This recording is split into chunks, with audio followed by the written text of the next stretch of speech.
오늘 창세기 17장 오늘 읽은 말씀은 하나님의 이름이 이제 최초로 엘샤다이, 아브라함에게 엘샤다이로 하나님이 직접 자신을 계시했습니다. 여러분, 우리가 그동안 배운 하나님의 이름 한번 복습해 봅시다. 맨 처음에 우리 하나님의 이름 뭘 배웠습니까?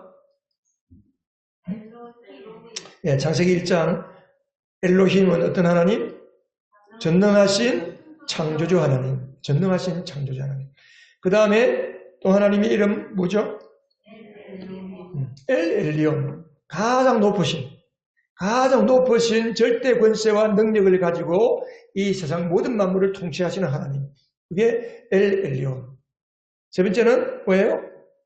엘로이. 다 보고 계시는 하나님.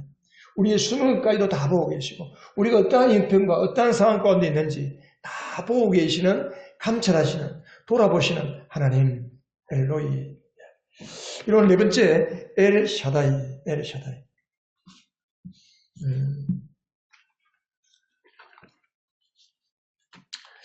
자, 창세기 17장 엘샤다이 하나님은 이제 하나님이 아브라함을 창세기 12장에서 이제 하나님이 아브라함을 불렀습니다. 하나님이 갈대아 우르에서 아브라함을 불러서 이제 내가 지시하는 땅으로 가라.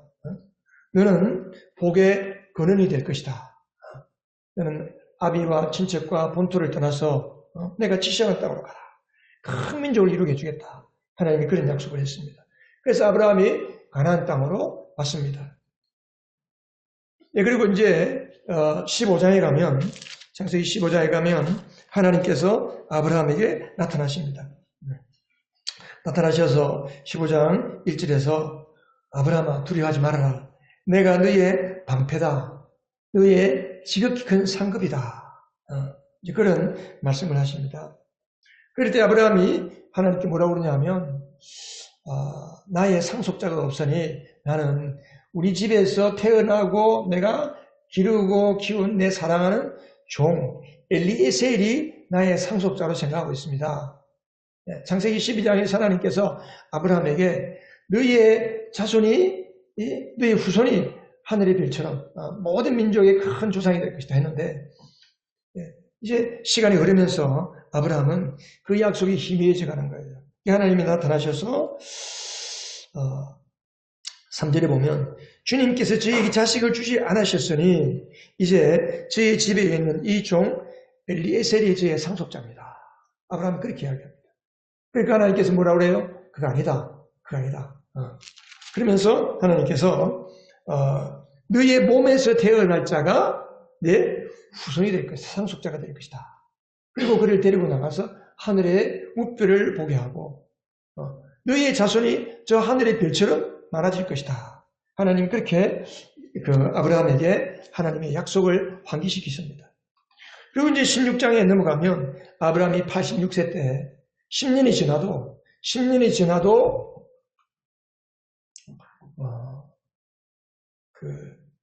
하나님의 약속이 이루어지지 않으니까 그래서 사레가 어떻게 해요? 자기 남편에게 자기 여종 하가를 주어서 아들을 낳게 합니다. 그리고 이제 13년이 지났어요. 아브라함의 나이가 99세, 100세가 다 됐어요. 13년. 아브라함 성경에 보면 16장 다음에 17장, 16장 16절에 아브라함의 나이는 86이었다. 86세였다. 17장 1절 아브라함의 나이 몇 살? 99이 되었을 때 주님이 나타나시는 거예요. 13년의 세월은 삭제됐습니다. 없어졌어요. 여러분, 우리가 하나님 사이에 우리가 주님 앞에 올라갔을 때 하나님 앞에 유효한 시간이 있어요. 유효한 시간. 무효한 시간 말고 의미 없는 시간 말고 과연 얼마나 될까요? 우리가 하나님 앞에 의미 있는 시간. 아브라함이 13년 동안은 자기 자식 이스마엘에게 몰두했습니다. 이제 생긴 아들을 좋아하고 기뻐하고 13년 동안 그냥 오로지 자기 자식 하나 챙기는데 시간 다 보냈어요. 많은 사람들이 평생을 자기 자식 챙기는데 시간 다 보내는 사람이 있어요. 하나님 앞에 꽝이에요, 꽝. 인생을 꽝으로 사는 거예요. 하나님과 나와 구체적인 만남이 있고 하나님과 나와 만나고 대화하고 주님이 주시는 말씀을 따라 살 때에 우리의 시간은 유효한 시간, 유의미한 시간이 되는 거예요. 아브라함은 그냥 생각 없이 사는 거예요. 99세가 되었어요. 아브라함의 나이 99세, 사라의 나이 89세. 여자로서 아이를 낳을 수 있는 생리적인 현상은 다 사라졌어요. 그리고 이스마엘이 내 상속자다. 왜 이렇게 생겼을까요?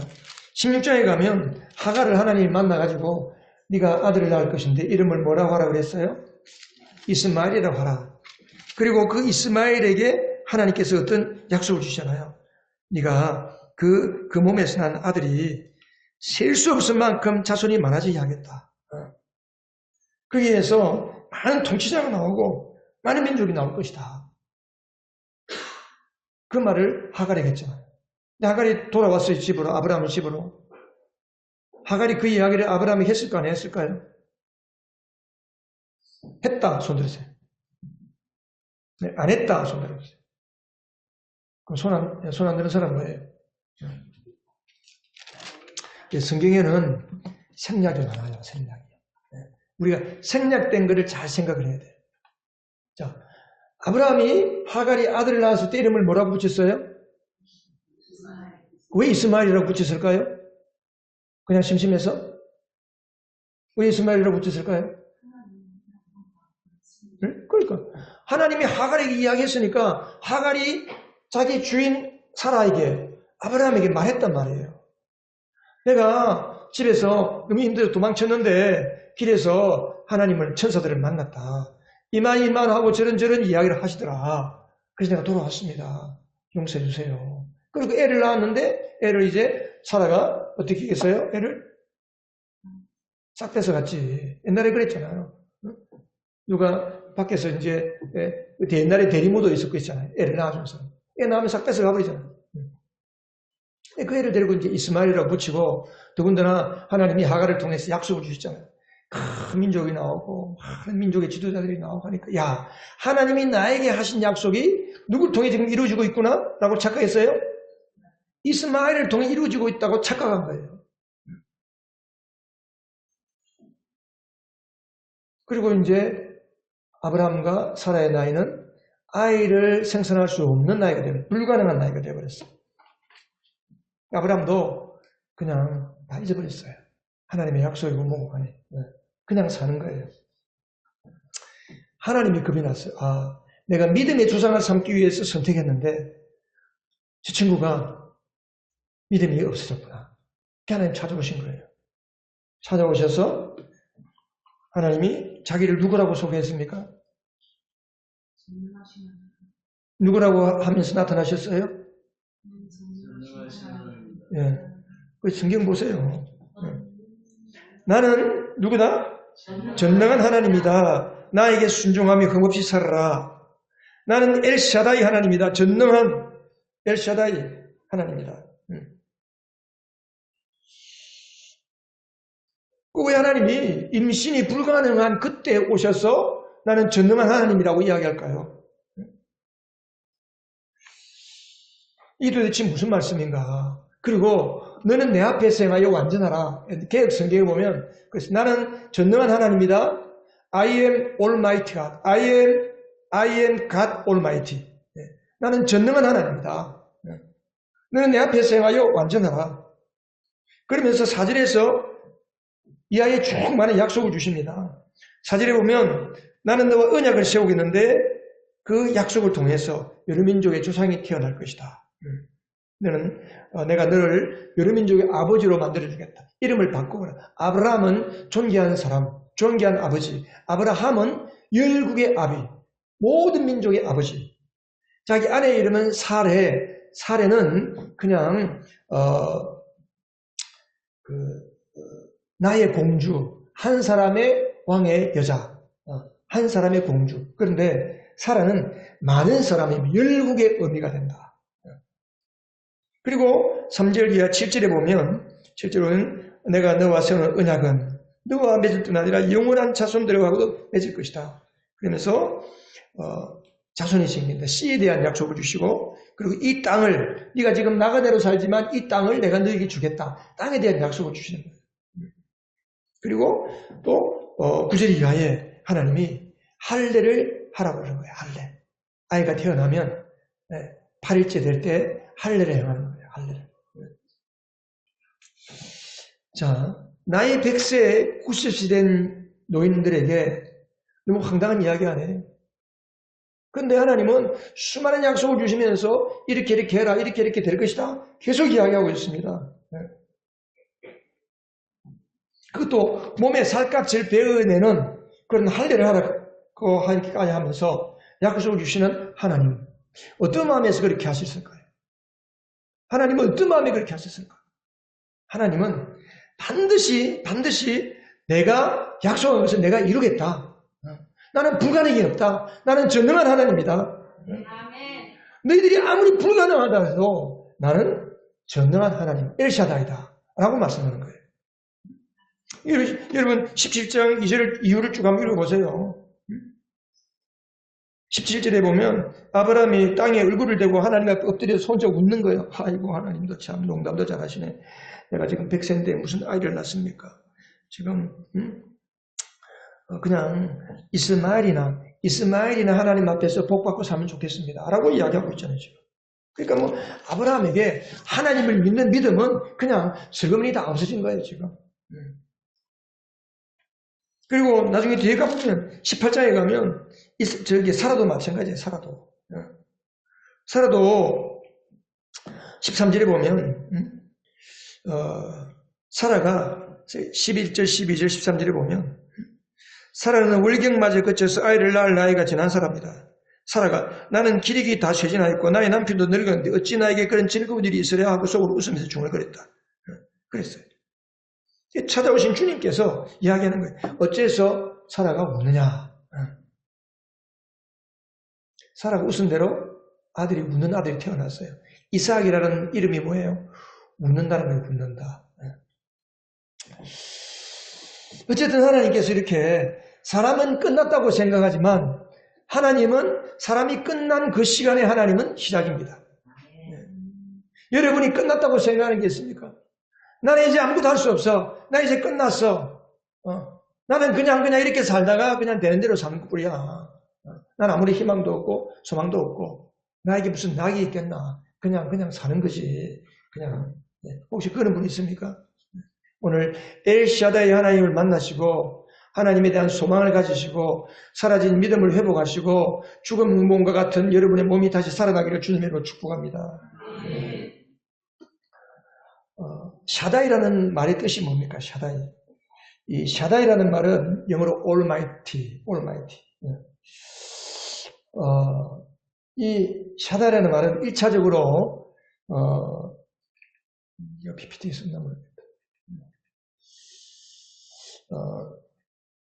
샤다이라는 말은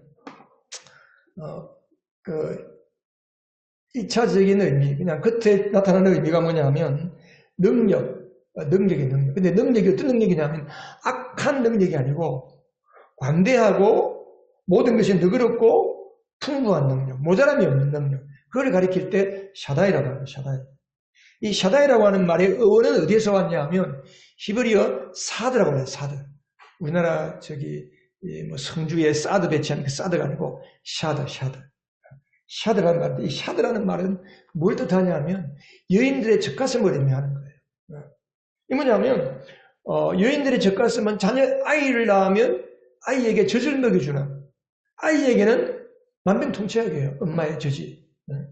그러니까 이 샤드에서 엄마의 젖가슴을 의미하는 말에서 나온 이 샤다이라는 말은 부어주는 자, 내어주는 자, 자기의 생명과 자기의 모든 능력을 다 쏟아 부어주신 하나님. 그분이 예수 그리스도예요. 예수 그리스도.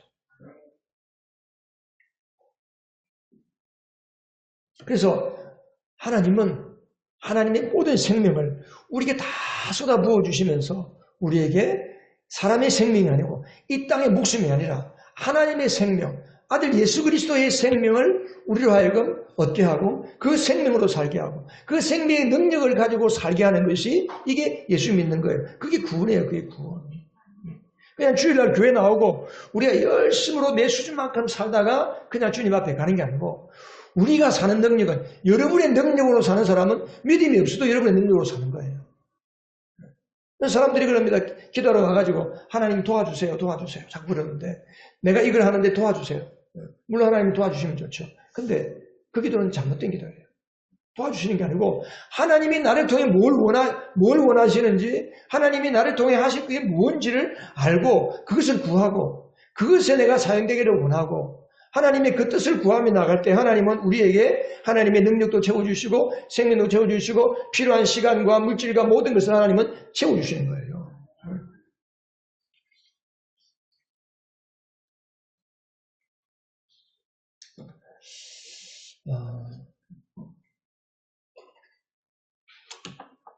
그래서 엘샤다이라는 말이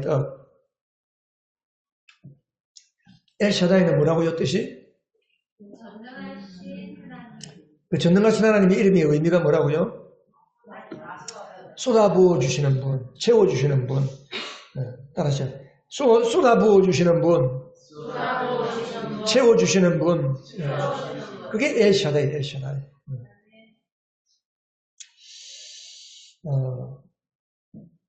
그러니까 엄마는 아이가 태어나면 자기의 모든 것을 뱃속에서부터 엄마가 먹는 임산부가 먹는 모든 것이 다 자녀 뱃속에 있는 아이에게 공급하는 거예요.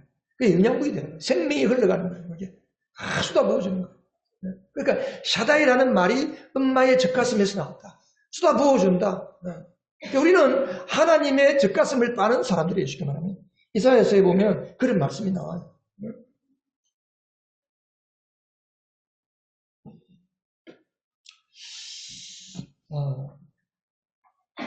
우리가 신구약 성경 전체를 쭉 보면 하나님의 은혜로 다 채워 있는데 가끔 새신자들이 오해하는 게 있어요. 성경을 읽다가 이제 교회 나온 지 얼마 안 된 분들이 좀 성경을 읽어야 되겠다 생각하고 성경을 읽다가 중도에 포기하는 경우들이 많아요. 왜 많으냐? 성경을 읽다 보니까 하나님이 너무 무섭다. 하나님은 경찰관이다. 하나님은 재판관이다. 하나님은 심판자다. 하나님은 채찍과 그 몽둥이를 들고 잘못하는 사람은 한없이 사정없이 내리치시고 심판하신다. 라고 하나님은 오해하는 거예요. 여러분, 성경에는 신약에만 하나님이 은혜로운 분이냐? 아닙니다.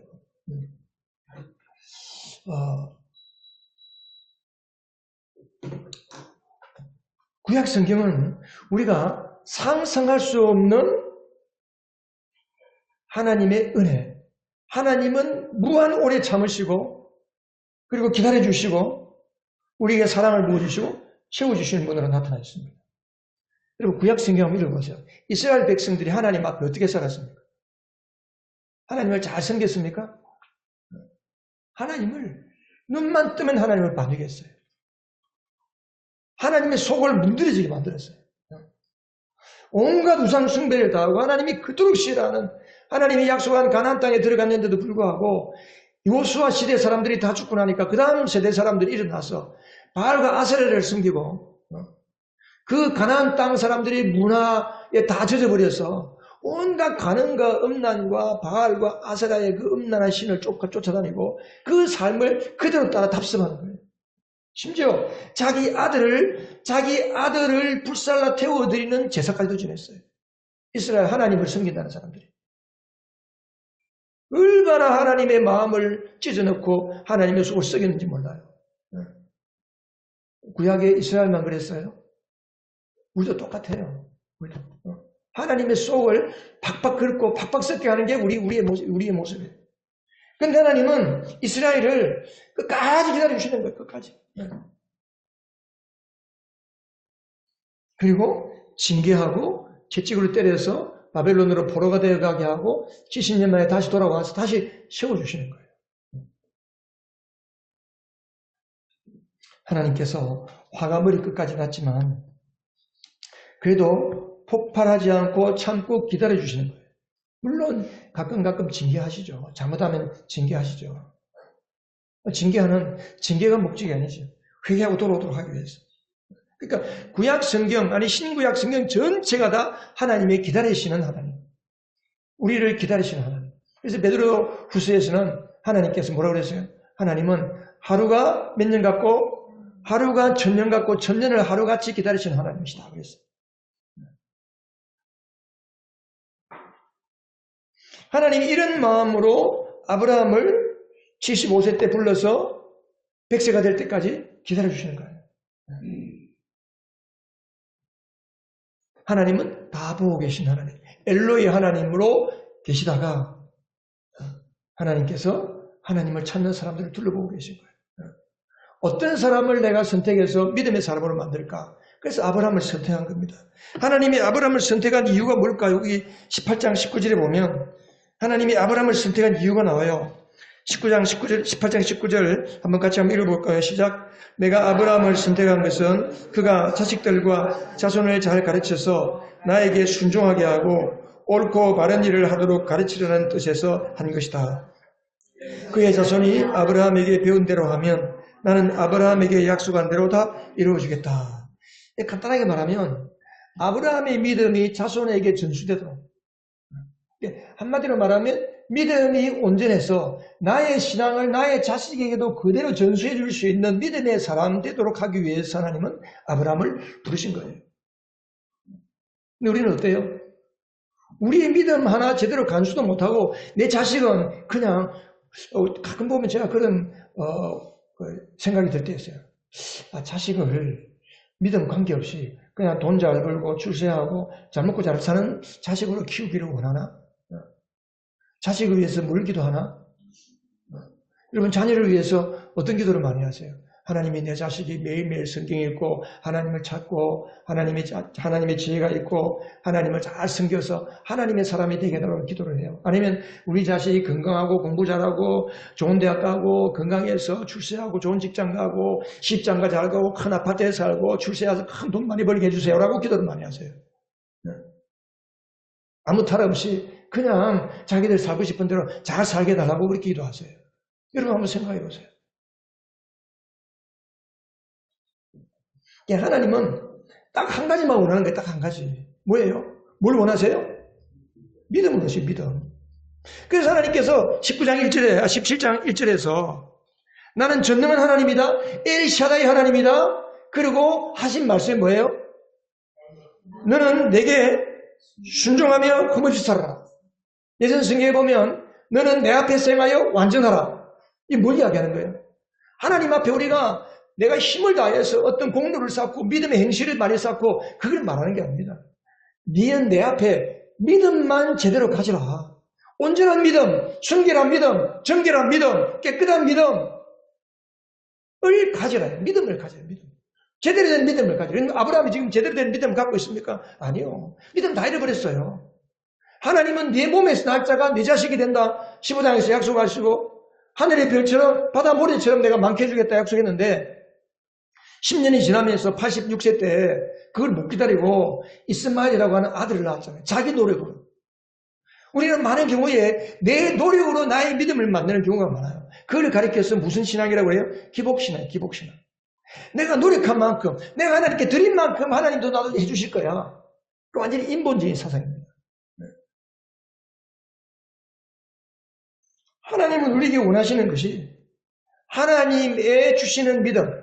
그러니까 우리가 믿음은요, 믿음의 씨앗이 뭐냐면 하나님의 말씀이에요.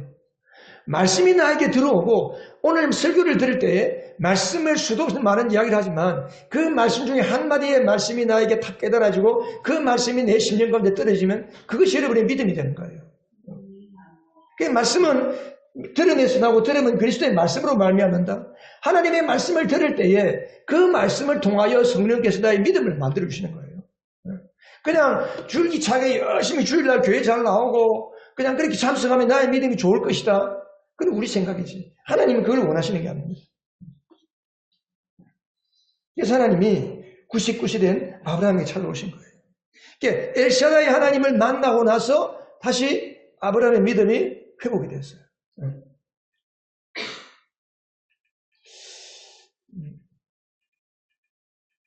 로마서 19장입니다. 로마서 4장 19절에 보면 그런 말씀이 있어요. 그는 나이가 100세가 되어서 자기 몸이 이미 죽은 것이나 다름이 없고 또한 사라의 태도 죽은 것이나 다름이 없는 줄 알면서도 그의 믿음이 약해지지 않았다. 로마서 한번 찾아보세요. 로마서 4장.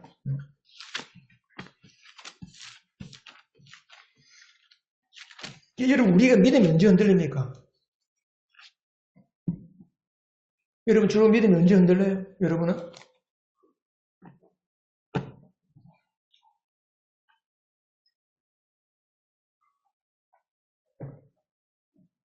우리 용인의 믿음이 주로 언제 흔들려요?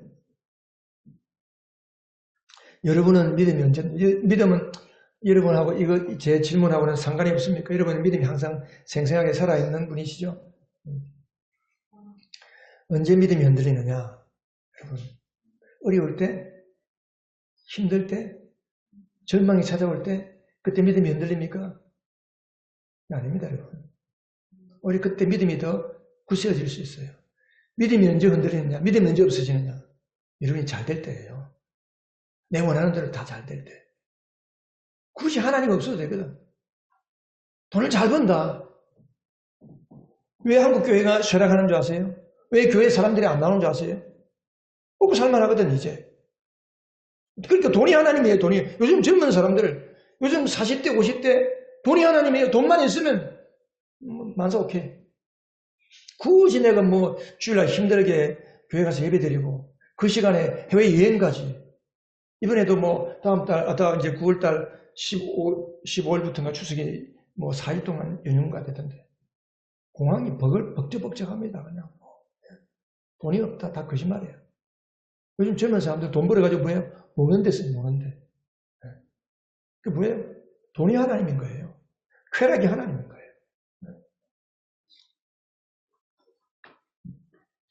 그러니까 믿음이 언제 없어요? 그러니까 아브라함이 믿음이 없어지려고 할 때 하나님이 찾아오셔서 믿음을 회복시키시는 거예요. 너는 내 앞에서 완전하라. 너는 내 앞에 순종하여 허물지 살아라.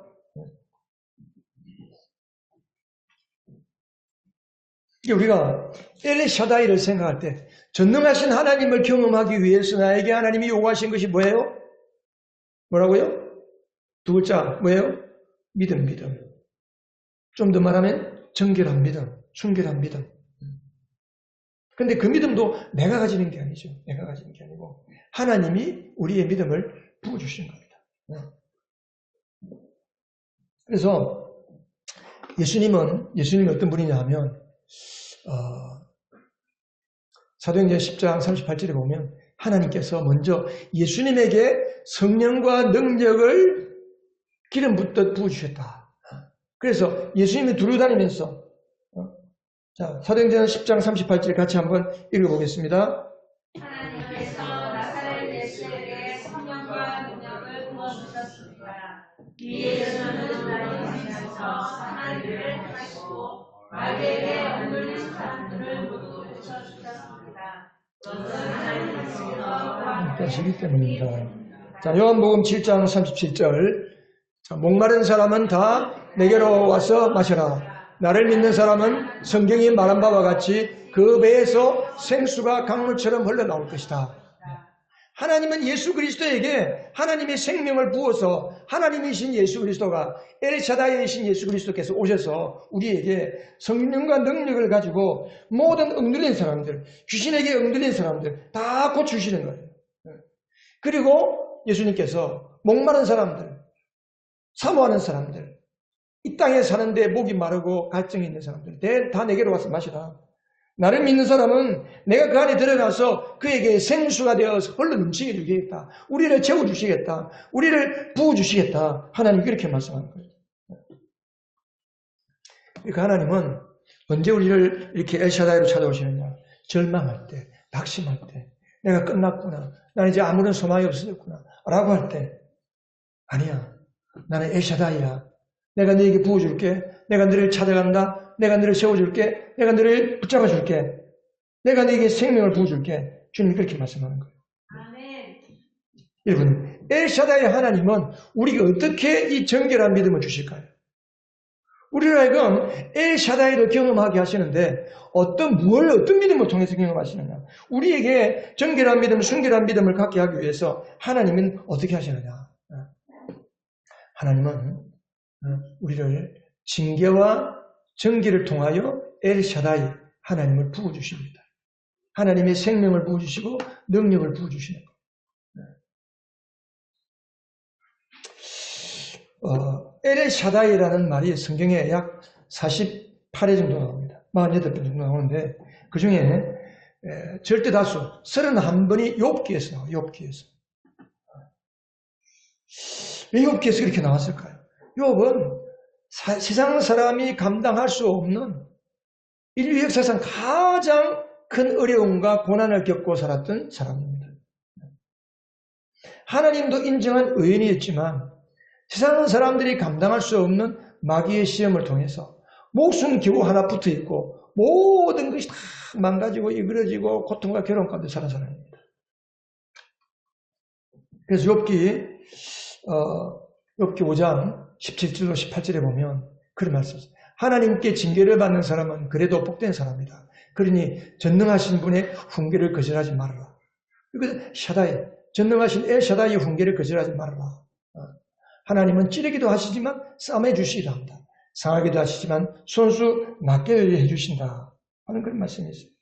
욥 23장 10절에 보면 예전 성경에 있는 걸 우리가 해야 훨씬 우리가 이해가 잘 돼요. 같이 한번 읽어보십시다. 나의 가는 길을 오직 그가 아시나니 그가 나를 단련하신 후에는 내가 정금같이 나온다. 정결한 순금같이 나온다. 뭘 한 후에 하나님이 나를 단련하신 후에. 여기에 단련이라는 말은 용광로에서 은을 단련할 때 불을 뗍니다. 불을 떼어서 순은을 어떻게 만드냐, 순금을 어떻게 만드느냐. 지금은 뭐 용광로에 넣어서 뭐 기술이 좋지만 예전에는 그 동안에다가 금광석을 넣고 은광석을 넣고 불을 계속 뗍니다. 그러면 이제 그 돌멩이 안에 있는 그러니까 은이 다 밖으로 나오잖아요. 그럼 이제 은이 묵으니까 가라앉고 그 빠져나온 돌멩이는 가벼우니까 떠요. 그럼 걷어내요. 그걸 7번 합니다. 계속 합니다. 그래서 언제까지 하느냐? 그 위에 용광로 위에 얼굴을 비춰서 얼굴이 그대로 다 보일 때, 거울처럼 깨끗하게 보일 때 그걸 순은이라 순은. 그걸 단련이라 단련. 하나님은 우리를 이렇게 단련하시는 이유가 뭐냐? 뭐 하시기 위해서? 우리에게 정금같이 나오게 하시기 위해서. 여러분에게 고난이 있습니까? 어려움이 있습니까? 여러분들이 범죄 가운데 있습니까? 회개하시기 바랍니다. 돌이키시기 바랍니다. 하나님 붙잡으시기 바랍니다. 정결한 믿음을 갖기를 바랍니다.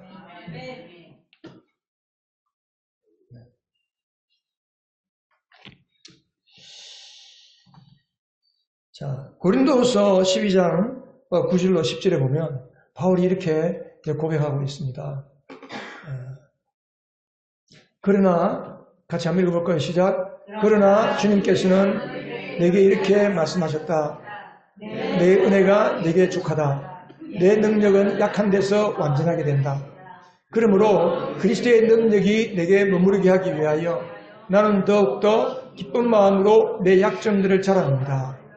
그러므로 나는 그리스도를 위하여 병약함과 모욕과 궁핍과 박해와 곤란을 겪는 것을 기뻐합니다.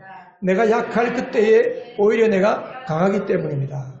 간단하게 말하면 내가 지금 많은 어려움과 고난과 역경 가운데 있는데 그것을 괴롭다 하지 않고 뭐 하는 거예요? 기뻐한다는 거예요. 이게 정결한 믿음이에요. 우리가 어려움을 당해서 하나님께 눈물로 기도할 수도 있지만 믿음이 어느 정도 점차 자라고 믿음에 성숙하면 내게 주신 그 어려움으로 인해서 하나님을 기뻐하는 거예요.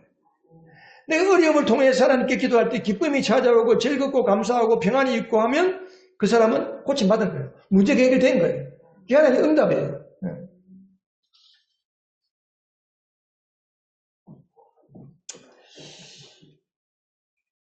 로마서 8장 32절 그러면 하나님은 자기 아들을 아끼지 아니하시고 우리를 모두를 위해 내어주신 그분이 그 하나님이 어찌 아들과 함께 우리에게 모든 것을 선물로 거저 주시지 않겠습니까?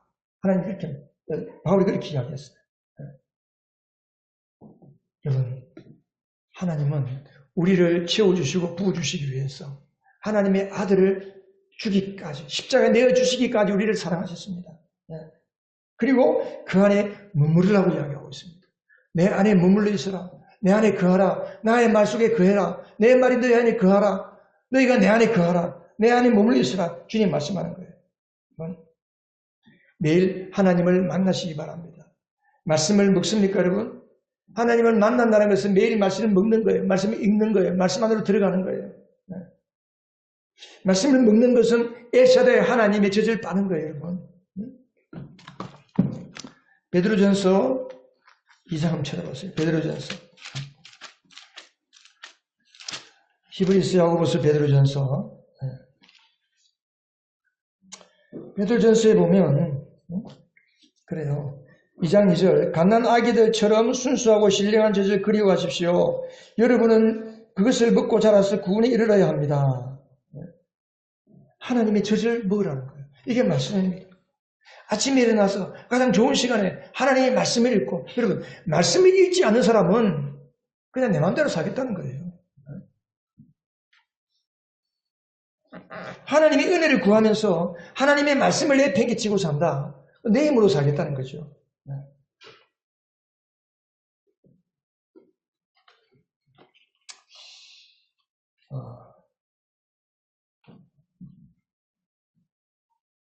이스라엘 백성들이 광야에서 어떻게 했습니까?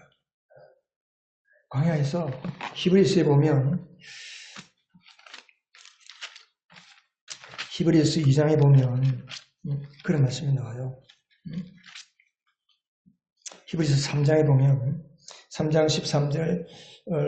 13절에서 15절까지 보면 아무도 죄의 유혹에 빠져 오늘이라고 하는 그날 매일매일 우리가 서로 권면해서 아무도 죄의 유혹에 빠져서 완고하게 되지 않도록 하십시오. 고집스럽게 되지 않도록 해달라는 거예요. 15절 같이 한번 읽어보십시다. 오늘 너희가 그의 음성을 듣거든 반역하던 때와 같이 너희의 마음을 완고하게 하지 말아라. 그들이 어떻게 됐어요? 그들이 17절에 보면 40년 동안 땅에 쓰러지고 넘어진 사람이 누구예요? 하나님의 약속을 받은 그 사람들이 하나님 앞에 고집스럽게 완고하게 살다가 죄를 짓고 시체가 되어서 광야에 쓰러졌다. 그렇게 이야기하고 있습니다. 하나님은 우리에게 부어주시고 오늘도 채워주시는 엘샤다의 하나님이십니다. 부어주시고 채워주시는 하나님을 우리가 어떻게 받습니까? 하나님의 젖을 먹고 말씀을 먹고 하나님을 먹어야 합니다. 엘샤다의 하나님을 만나시기 바랍니다. 하나님을 찾으시기 바랍니다. 그래서 하나님이 17장 1절에서 엘샤다의 하나님으로 찾아오셨고 그를 만나주신 거예요. 마지막으로 이 엘샤다의 하나님을 신뢰하고 사는 사람에게 하나님이 어떤 은혜를 주실까요? 최고의 은혜를 주신 거예요. 최고의 은혜. 여러분, 사람들이 이제 조사를 하면 여러분들은 성경에서 가장 좋아하는 성경 구절, 예전에 성경이 어떤 곳입니까? 어떤 성경을 가장 좋아해요? 성경 66권이 있는데, 여러 장이 있는데,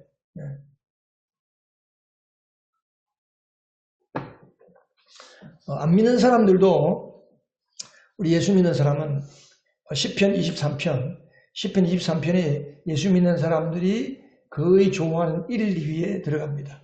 1, 2위에 들어가는데 저도 로마서 8장, 시편 23편 이 두 장을 제일 좋아합니다. 안 믿는 사람들도 알고 있어요. 이러면 시편 23편이 내용이 뭐예요? 간단하게 말하면 그걸 찾아보고 아는 사람은 좀 문제가 있습니다. 여러분. 시편 23편이 뭐예요? 여호와는 나의 목자시다. 그래서 뭐라는 거예요? 내게 조금도 부족함이 없다는 거예요. 부족함이 없다는 거예요.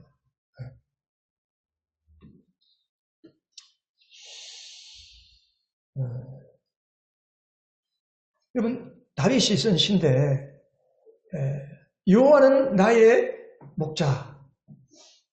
내게 부족함이 없다. 이거 언제 고백한 줄 아세요? 왕이 되고 나서 부족한 게 없고 모든 것을 자기 마음대로 다 할 수 있을 때 다윗이 고백했을까요? 아닙니다, 여러분. 시편 23편은 다윗이 가장 어려울 때, 가장 힘들 때, 죽음의 터널을 지나고 있을 때 하나님을 향한 믿음의 고백이에요.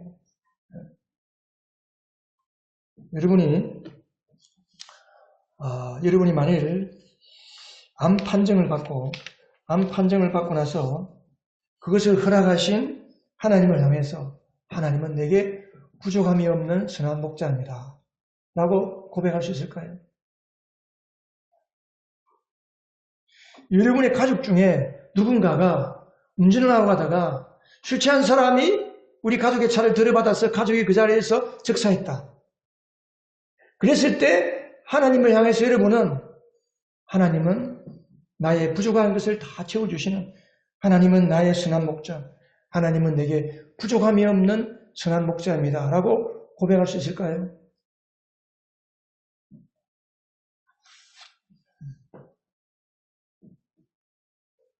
누가 이런 고백을 할 수 있을까요?